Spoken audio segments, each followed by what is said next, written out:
Early motions of the vortex world. Standing in the openings of the top of the obelisk, Hikawa could see much of the world around him. Telling landmarks were visible from here, such as Tokyo Tower and the Diet Building. An unusual structure by the latter was very likely the Amala Temple, that could be ignored for now. From the distances between landmarks, he mentally calculated the total layout of the vortex world. They had called on Kagutsuchi from Shinjuku Medical Center. While it was of little importance now, it had been the center of creating this transient world.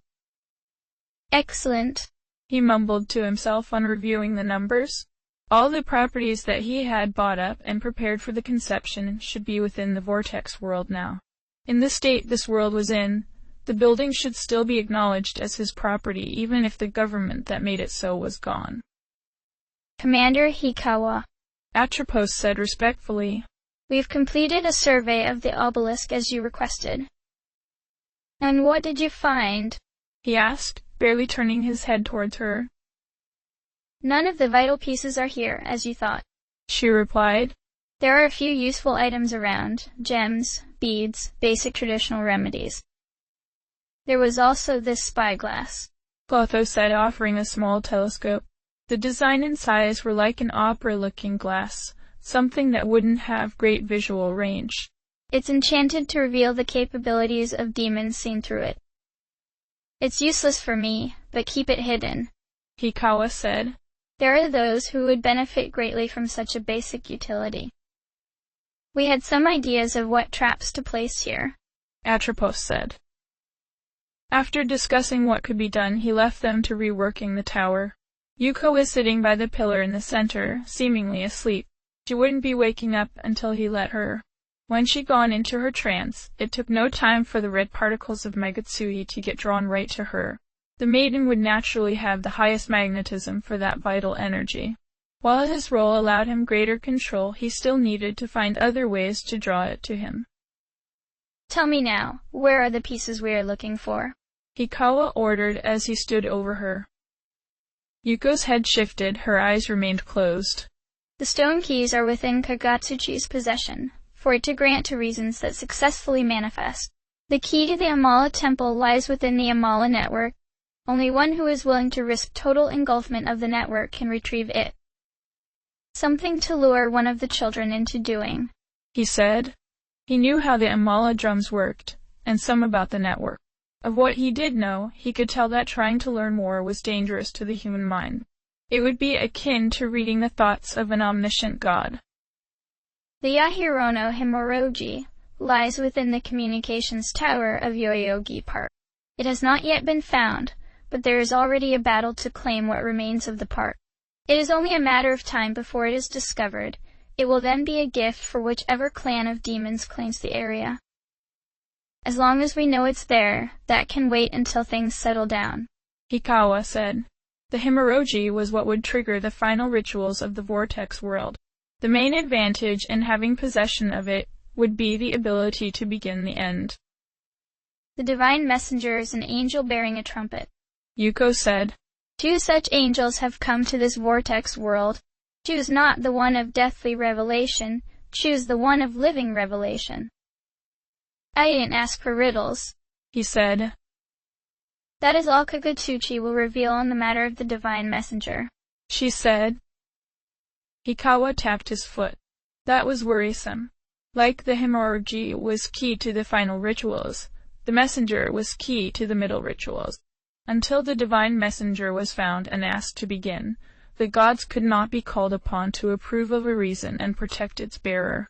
Finding one particular spirit even in this miniature world would take time and effort in. And now there were 2 trumpeter angels out there, only one of which was the correct messenger. There would surely be consequences for asking the wrong one. The existence of Lord Mascado's sword within the vortex world can be confirmed, Yuko went on. It has several caretakers who are keeping it hidden, awaiting one of certain qualities to become the next protector of Tokyo. I see. In his world, national and local distinctions would no longer matter. Differences would be negated so that all could exist in eternal serenity. Becoming a protector of Tokyo would mean nothing to him. but it might mean something to the others. Look into those requirements more closely. That will take much time, she said. That's fine. Also, tell me who you called into the hospital. And she obediently told him. It was a rich girl with top-tier grades, a lazy boy that was more interested in romance than education, and an average boy who had yet to exhibit any special talent. None of them seemed like a threat to his efforts for now. Chiaki might be intelligent, or she might simply be good at gaming the education system. Whichever it was, Yuko admitted under trance that she was vain, and had difficulty getting along with others. Isamu might gather a good force of demons to back him if he came up with a reason appealing to them, but he wasn't going to put much effort into his work even with the world at stake. Naoki was the one who barged in on him, the potential wild card of the three. He'd not yet stood out in life, so it was unknown what his true capacities were. With the immense pressures and stakes of the Vortex world, he might come up with something incredible. However, he would know nothing of what he was getting into. Naoki would have to be watched, but he had Hikawa's preparations to overcome. Where are these three now? Hikawa asked. Still within the hospital, she answered. Good, they could stay there for now. Very well. Continue looking into Masakato's sword and the trumpeter angels. I will return when my work elsewhere is done. Leaving her to that, Hikawa brought out a small metal device from his pocket. He spun the top portion to summon an Amala drum from Atta. Spin the middle drum, trigger the transport function on the bottom, choose location from top. Ginza. There were 2 drums labeled Ginza. He chose the one that was left within the facility he had prepared. It was one of a pair of stores that he'd shut down temporarily for repair and redesign. However, the true redesign would occur now. He left the terminal room immediately and flicked his charm to call Baphomet back out. You were slow. I apologize, they replied in a cheeky manner. What made you hesitate in attacking that boy? Hikawa said, warning him in tone that punishment for that could be severe. Baphomet was not intimidated. The flame on their horn flared up. He was already chosen as a potential reason-bearer. Directly attacking a reason-bearer before the final rituals is strongly dissuaded. Shaking his head, he realized that Yuko had been right. Nature favored competition, and it had used her to bring in other candidates. It seemed nature was as poor of a judge as Kagutsuchi. He would have never picked those children, save maybe for Naoki and his unknown potential. Very well, we'll have to accept the presence of those children. Humph. Not that it matters. Carry out reconstruction of this facility and its twin as we planned. There is already a tunnel connecting them to the obelisk's area. Excellent, that shall make things easier, Baphomet said. They clapped their hands, calling up their own followers to begin the project. He exited the facility for his next step, calling up on Barith, Eligor, and Kaiwan. These 3 were invaluable allies, with the capacity to create armies of themselves in an instant. Only he, as their summoner, would be able to know which were the copies and which were the originals. While Baphomet had a similar capacity, the original was far more powerful and capricious than any of their shade.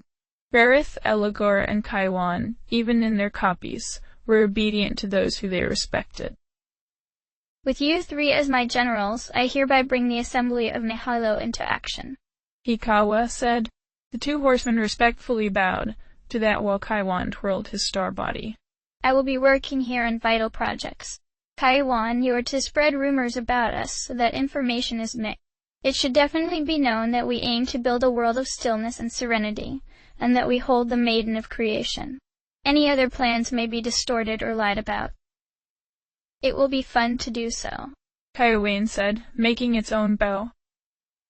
There is one priority order that I need you to carry out, he said, thinking back over things. Locate a demon of moderate power, one who might intimidate a normal human. Get them to claim Shinjuku Medical Center for their own, warning them to beware of letting humans claim the Magatsuhi there. I'm interested to see what such a thing will lead to, it said, smiling wickedly.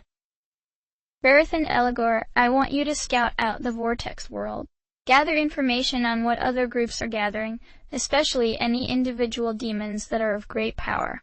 You should also keep an eye out for an angel bearing a trumpet.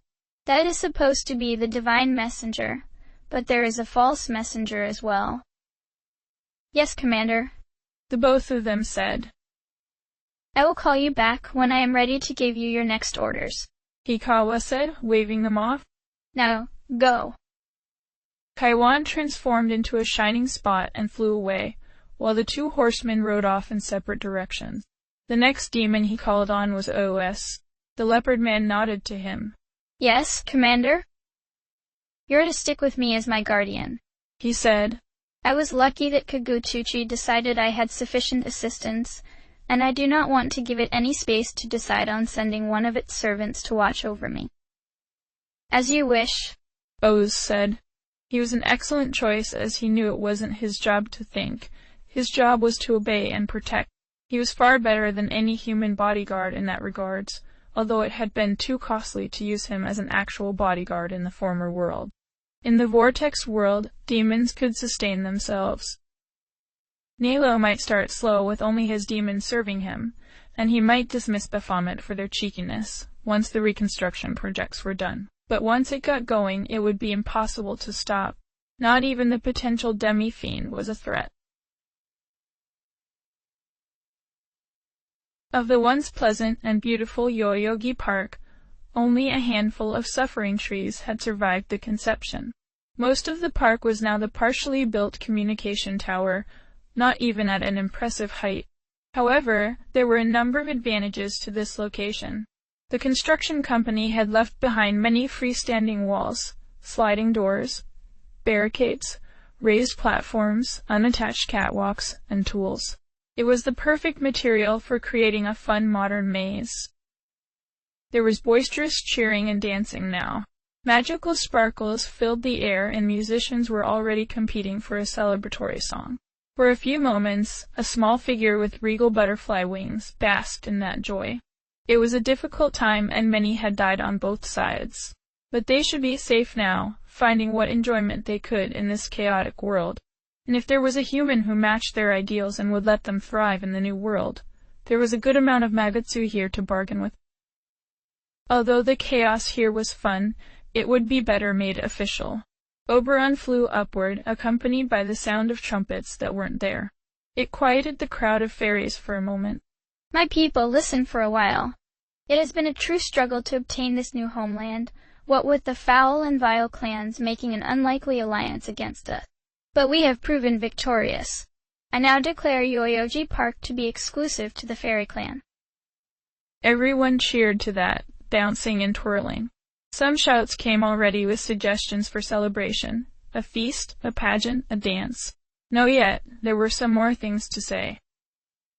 Of course we will celebrate, but hold still, Oberon said, holding a hand up.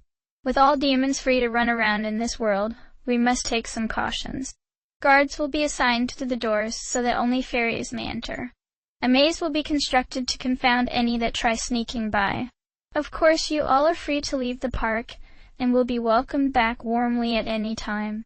In fact, I would like a few scouts, pixies or otherwise, to check into other places in this vortex world and see how things are like. But that is for later. For now, we shall hold a grand celebration to make all the other clans jealous. This world wasn't welcoming to fairies. No forests to turn magical. All the mystical places seemed man-made or otherwise unnatural. But they'd stick together and make the best of what they had. Billions had died for the conception.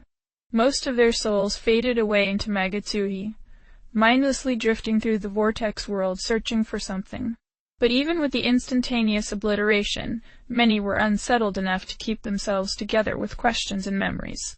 Those who were closest to the arrival of Kagutsuchi remained most collected, even aware of the new world around them. Other fragments drifted with more purpose, joining each other and moving together, drawn somewhere in particular. Mifunashiro. A question, a look, a compulsion. They were hazy as his awareness shifted. Spirit to mud, gone to here. Ah, this was a new birth. Others were rising around him, uncertain. What they were before was dropped for what they are now. Corpus mannequin, a doll's body with a fragmentary soul. Fragments? But they were here, they were alive. They were beings. And someday demons would overtake them. Powerful Oni, one without a face, one with a stone body, and others. A god of gleaming armor and a massive warhammer. A dark god, only manifesting as a terrifying statue. They would crush the mannequins and take everything away. No, not everything. Hope could survive if they had someone to look up to. And someday they'd have a town of their own. A giant red lantern hanging from a stone gate, dusty streets, and much work to be done, but it was home and a peaceful refuge. While demons might not think much of them, mannequins could make their own town and even thrive, if given the chance. They might win the right of a new world if they worked hard enough. And there was a demon of great potential in the world between they lived in now. Marked by glowing wings when he had none, he could pass the keys of creation to the mannequins. He could crush them down more ruthlessly than the rest, leaving them to be forgotten forever. A few words and actions, kind or thoughtless, could sway this demon either way. His name was Mun. Just out of reach. He sat up and opened his eyes for the first time. Others had risen and were still rising, murmuring in confusion. Who were they? What did they do? What was everything? There was knowledge from past lives, fragmented too. But it should be enough to get started. He rose to his feet, thinking of stepping up to guide them. He quickly realized he was different. His eyes moved to where he was looking rather than drifting aimlessly. Even so, they could see him.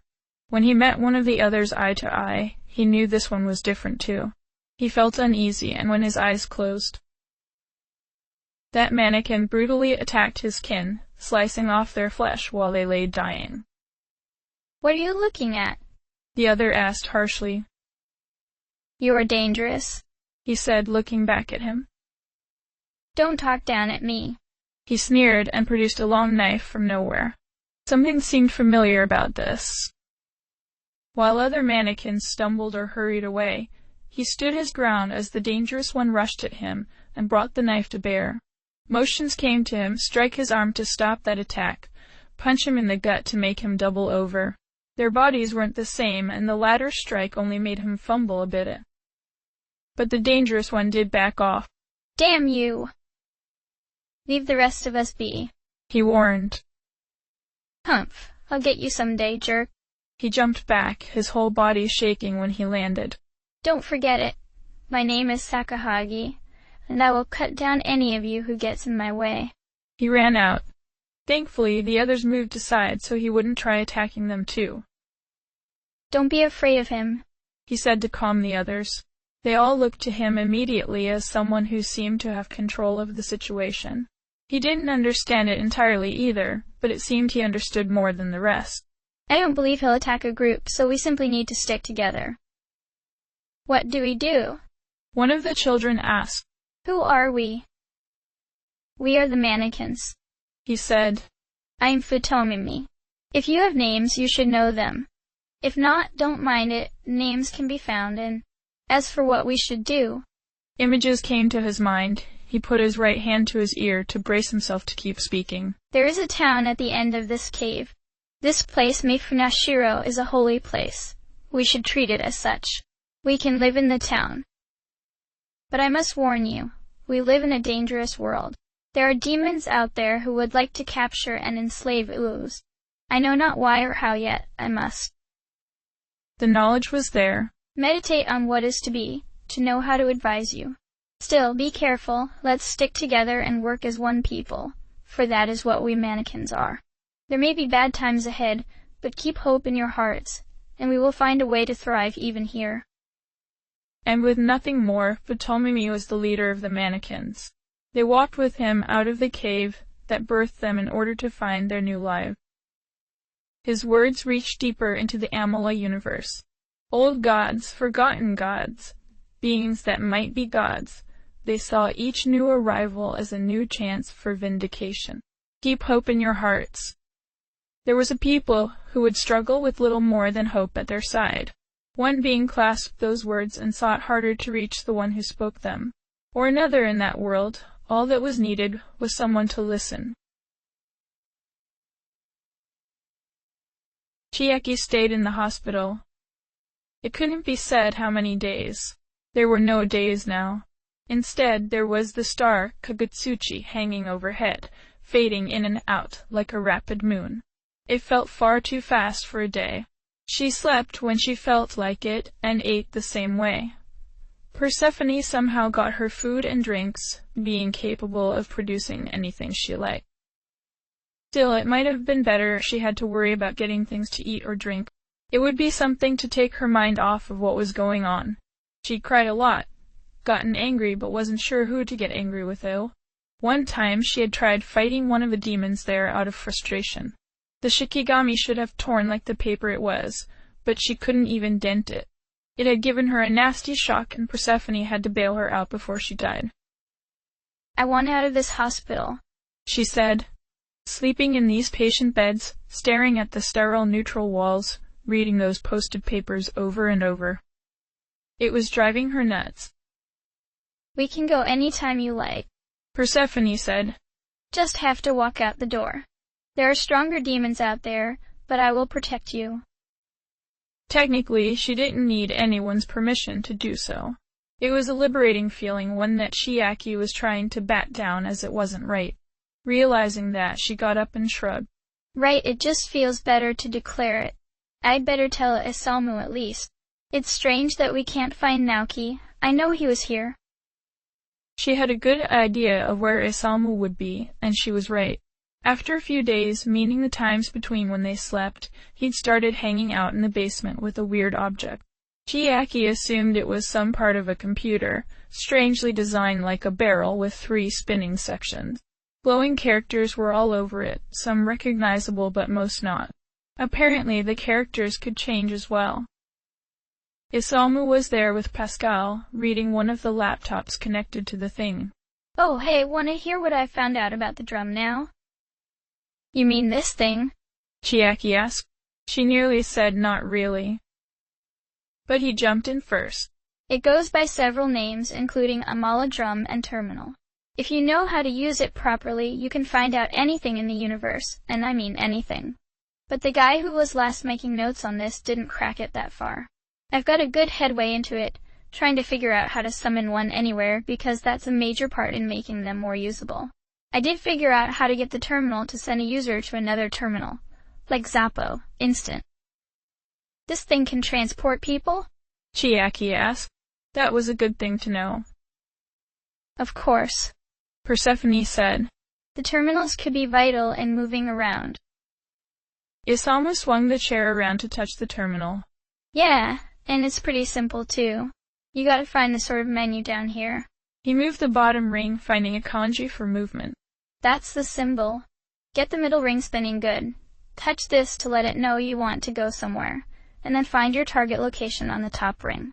While Isamu swung the middle ring a little, he didn't fully transport. And we could get out of here? Good, because I want to leave. But where to? She had seen distant buildings on the rise of the land, but wasn't sure what places those were. Well, there's a problem with that, Isamu said, turning the top ring until he found a circle. See, these characters are separate because it represents this location, Shinjuku Medical Center. Some of these characters seem familiar, like this looks kind of like Yoyogi part, but I'm not sure it's right. Oddly enough, he grinned at that. The terminals connect through the Amala network, which itself is an internal structure of the Amala universe. You could potentially go to an entirely different world with these things. Until we figure out what marks a location as being in this world or out of it, it's a risk picking blindly. But if you know this character for this location, you should be able to return here anytime. I can't imagine why I would return, she said. Seems like you'd need to head out too, to find another terminal and know 2 destination characters. Maybe, but I'm still working my way through these notes, he said, turning back to the laptop. Man, but there's some scary stuff in here. The plans for this event, The conception creating the embryonic vortex world within the Amala universe to make a new world. It's all in such incredible detail. Like, you need a specific amount of Kagutsuchi energy from living human sacrifices just to start the whole process. So someone did this intentionally? Chiaki asked, her anger returning. Who was it? I'd like to punch them in the face or something. Wow, you're getting riled up about this, he said jokingly. And you aren't, she retorted. That person killed off the whole world. They have no right to do that. Yeah, that's true, Isamu said. It seems like it's that missing executive of cyber communications, Hikawa. If it's not him, then whoever triggered it has to be here in the vortex world with us. If he hated the world that much, I don't see why he didn't just use the Amala network to go to another world. Some more work translating this and he might have been able to pick out one more suitable. Those were some useless thoughts. Chiaki crossed her arms over her chest. I suppose. It's strange to me that you're so into studying this. You hardly studied for school. He paused what he was doing. Well, that's because hardly any of that stuff was relevant, Shin. All that ancient history and the biology and advanced math. What the hell was I going to use all that stuff for in normal life? I could have quit around middle school and got along just fine. But this Amala stuff, that's going to be useful right now. The network can tell me exactly what I need to know without any of the useless fluff. I just have to know how to speak its language.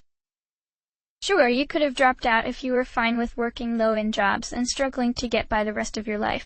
Why don't you ever think about your future? You'll never improve if you don't try, and sometimes you'll never maintain where you are if you don't put in a lot of effort. She realized that she was sounding like her mother in this. His parents really should have given him this lecture. I wouldn't want to live in a world based off your ideas. It'd all fall apart into useless anarchy. He turned around enough to glare at her. Well, I wouldn't want to live in a world based off your ideas either. It'd probably be the same old hierarchy, but even worse. What does that future mean anyhow? That world is dead. It really is dead. His anger died out, leaving him looking lost. It was an aching emptiness in her heart, but she wasn't about to share that pain with a jerk like Isamu. How did Naoki ever stand him? Right, we should be looking to the future we have now. I'm sure your laziness will really come around to bite you soon. She turned and wanted to slam the door behind her, but these weren't the sort of doors that could be slammed. So she just hurried to the elevator and headed out. When she got into the annex lobby, a large shadow sweeping across the floor stopped her. What was that? This lobby was 2 stories high, a fairly large space, and something was flying around in it. Chiaki carefully edged up near the wall to see what it was. Close by, Persephone braced herself for a fight. Woo! The demon bellowed excitedly. It had a white underbelly, a long black tail with a barbed end, and vast wings. No, those were fins. This was a massive manta ray far larger than one she'd seen in the aquarium. On its head she caught a glimpse of a silver crown. That guy was so dumb to not claim this place for himself. Now, it's all mine. All the Kagutsuchi here is mine. She'd failed to do anything to a demon made of paper, so Chiaki knew she couldn't do anything to a demon manta ray. Well, Persephone might be able to win a fight with it, but Chiaki just wanted out of this place. The ray was busy flying and celebrating its conquest, so it didn't seem to be paying attention. She waited for it to make another high pass close to the corner she was in, then hurriedly walked for the doors. Running might make too much noise. Without being told, Persephone followed along silently. I will become more powerful, and then even Decarabia will be in awe. The manta ray rambled on. This place is mine. I have a place all mine, and I don't have to share because the other demons are too puny and weak. It slowed to a stop, looking right at her. Chiaki froze, barely in reach of the glass doors. What are you trying to do, human? This place belongs to me, Fornius, and that means everyone. Go. Persephone urged her. Chiaki nodded and lunged for the door's handicap button. It opened immediately. Here also belongs to me, especially you humans. Fornius ranted on. The air by her got colder. Hey, stop you! I order you to stop. A spear of ice crashed into the wall as Chiaki and Persephone rushed through the doors. They kept running down the sandy street until it broke apart. In front of them, a vast stretch of dull sand went out and up before them. But the land was cracked, leaving black masses of nothing separating the portions of Tokyo left behind. The manta ray had not pursued them outside. Well, that one was an idiot, Chiaki said, assuring herself that she was in control of the situation. He's too big to be going through the halls. I can't even imagine how he crammed himself through those doors. And he could barely swim around that lobby as it was. There's no way he owns the hospital. There was a large hole in the ceiling, Persephone said. But you're right. He would have difficulty getting anywhere else in the hospital. If he's not going to chase us, we can forget about him, Chiaki said. She looked out to the desert. There was an area that looked like Yoyogi Park in the distance. Large voids held it in a pincer, but she should be able to reach one entrance. And there was another cluster of buildings not far beyond that. Let's go. I just hope we aren't leaving behind the only shelter with decent beds. Kagutsuchi would have provided something, the maid said, following close behind her. You could feel the characters on the terminal change, movements on a smooth and solid surface. It had been creepy at first, but Isamu found it magical now. This was a lot better than studying out of some old book, or even from the computer, when you could find facts and answers to anything at all, anything in the universe or even multiple universes, since worlds moved here as a planetary afterlife, and it came to you in an instant as long as you knew the codes. Then you would know practically anything since you could find it right here. Unfortunately, he was not at that level, but he was making breakthroughs. That's the right street name and number in the office. Lots of companies. Ah, there it is. He tapped on the telltale word in triumph. That's where my old man works. I can even pull up his name and employment records. Awesome. And he was holding back on us if that's his salary, the scum. So then this. He touched another character. Is definitely Ikebukuro. So if I can search out other addresses, I can figure out the names of destination terminals. Good. Pascal barked, wagging his tail. Master Isamu is clever. You'd be one of the few to acknowledge that, he said. Then something occurred to him. Wait a sec. If I can figure out places, then I can surely figure out people. I'm all a drum. I want to find Ms. Takao. Takao Yuko, I mean. The answers came immediately. However, they were glowing red this time instead of blue. Isamu wasn't sure what it all meant, but one word was clear. Forbidden. What do you mean forbidden? He asked. It changed, but again he didn't know all the characters. That sucks, but I'll figure it out. Okay, let's try someone else. I'm all a drum. I want to find Kashima Naoki. The characters were blue this time, and mostly ones he understood. According to the drum, Naoki was in the hospital with him. There was even a room number. But that's right here in the basement, Isamu murmured. Then he bolted from the chair and headed out of the terminal room, Pascal bounding after him. The numbers were right by the doors. The one Naoki was in was actually close by.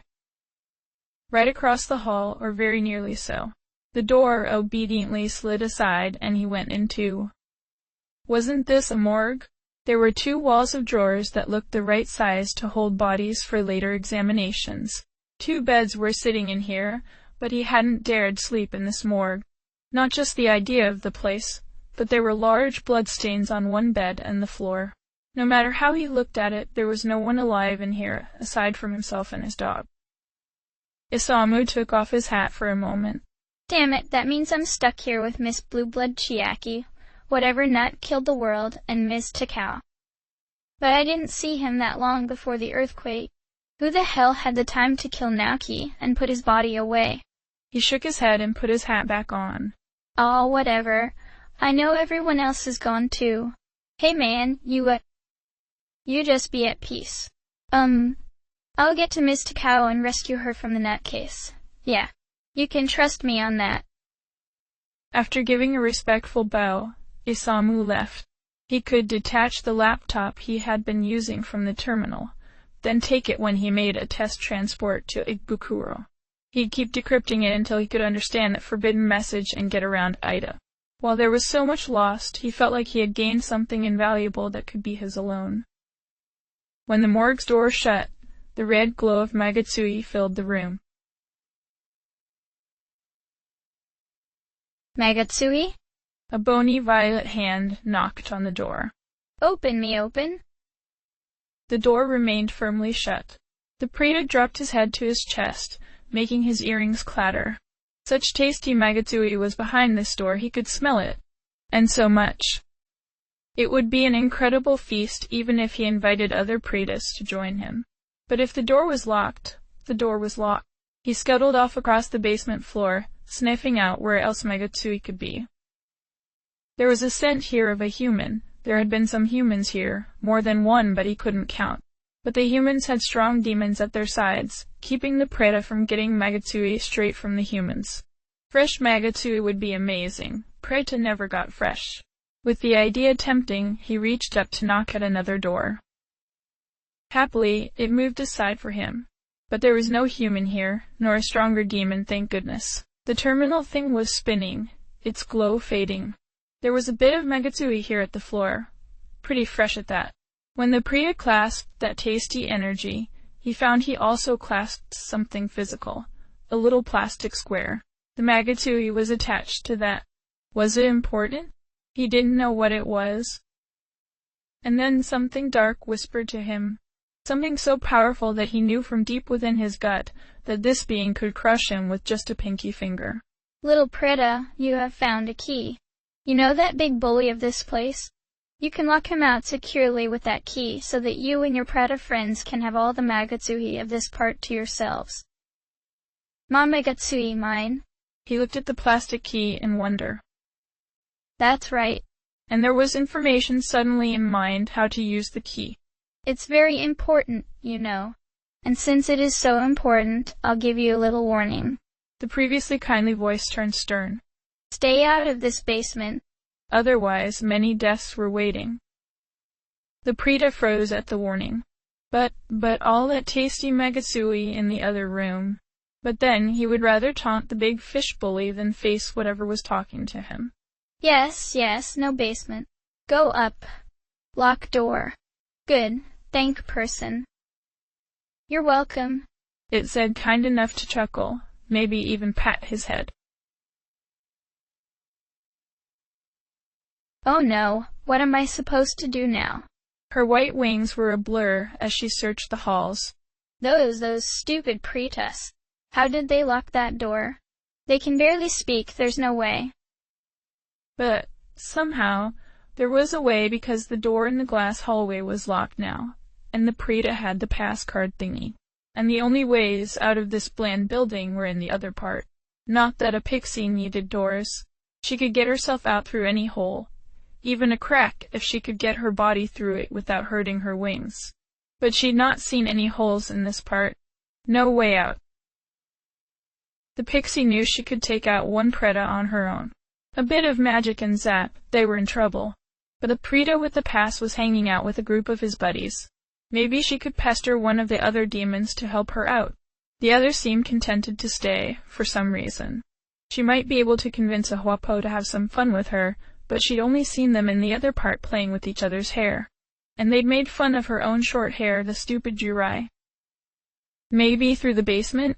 Because she'd gotten in from a little garden place that held a ladder inside. If other pixies had come scouting with her to this location, they could have made a nice little home for themselves in that still green garden. But no, she'd come here alone, and now she was cut off from the rest. The pixie went into the elevator and pushed the basement button with both hands. The door opened, and a pervasive feeling sunk deep into her soul. She'd made a mistake coming down here. Someone extremely powerful, way more than the silly Fornius in the other lobby, was down here doing something. And that person wanted to be left alone. Immediately, the pixie rammed into the second floor button instead. Her body trembled as the elevator hesitated from taking off.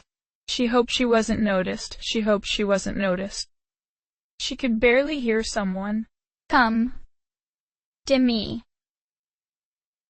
Even as the doors shut, she was still petrified. It was only when they opened again at the second floor that she let out a sigh of relief. Eek, that was horrifying. But who's Demi? I hope they're not crazy.